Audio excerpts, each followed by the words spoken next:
You want to dress like Patrick Bateman? Let's be honest, who doesn't aspire to a little bit of that calculated cool, that unnerving charm? He is, after all, the epitome of 80s yuppie excess with an underlying darkness. Fans of the film, they don't just admire his taste for bloodshed, no, they covet his suits, his hair, the meticulous details that make Bateman. And in this video, we dissect the man, the myth, the sartorial legend. Consider this your guide to embodying the American psycho himself.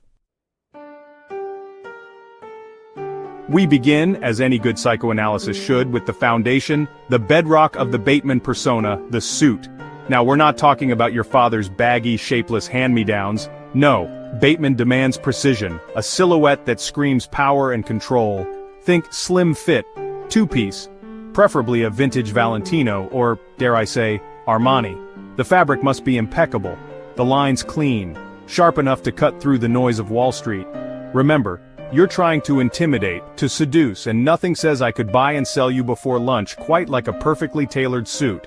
This is not merely an outfit, it's armor, it's a weapon, wielded accordingly.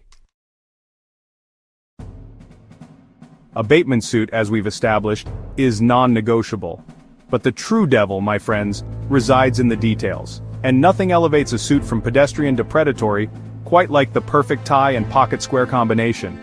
Bateman's weapon of choice, a bold crimson tie, but not just any red, we're talking a rich, lustrous silk. Something that catches the light, that draws the eye like blood in the water.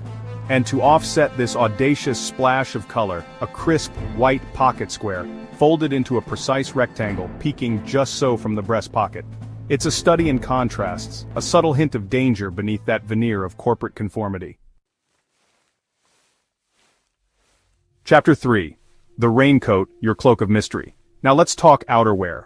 Because even a psychopath needs protection from the elements. But for Bateman, a raincoat isn't just about practicality. It's an extension of his persona, a shield against the mundane.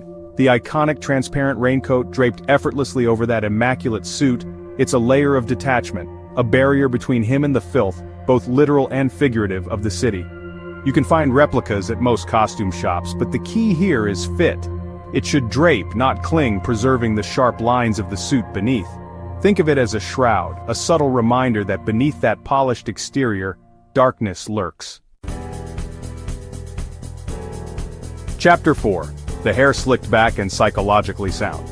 Now, let's talk about hair. Because a true Bateman understands that power extends beyond the boardroom. It's about control, about every hair being perfectly in place, even as the world around you crumbles. Grow it out, gentlemen, to a meticulously maintained medium length. Invest in a good quality pomade or gel. Something with hold, something that speaks to your desire for order in a chaotic world. Comb it straight back, away from the face with just a hint of lift at the front, and don't be afraid of a little hairspray. We're aiming for a look that's both polished and predatory, something that says, I may be unhinged, but my hair, never. Chapter 5. Shoes. Putting your best foot forward and crushing the competition. Finally, we arrive at the shoes. Because even a psychopath knows that true style starts from the ground up. For Bateman, it's all about classic elegance, footwear that exudes wealth and taste. Opt for Oxfords or Darbys in polished leather. Black or brown, the choice is yours, but they must be impeccably shined, reflecting the city lights like a beacon of ambition. And the fit, as always, is paramount. These shoes aren't just for walking, they're for striding, for crushing the competition beneath your impeccably shod feet. Outro. Release your inner Bateman. The Patrick Bateman look, it transcends Halloween, you know. It's a statement, a commitment to a certain lifestyle. It's about embracing the dark humor of it all, the absurdity of it all. Because let's be honest, who isn't a little bit messed up inside? So this Halloween or any occasion really, why blend in when you can stand out? Embrace the clean lines, the sharp hair, the subtle menace of that iconic raincoat. Channel your inner Bateman and remember it's hip to be square.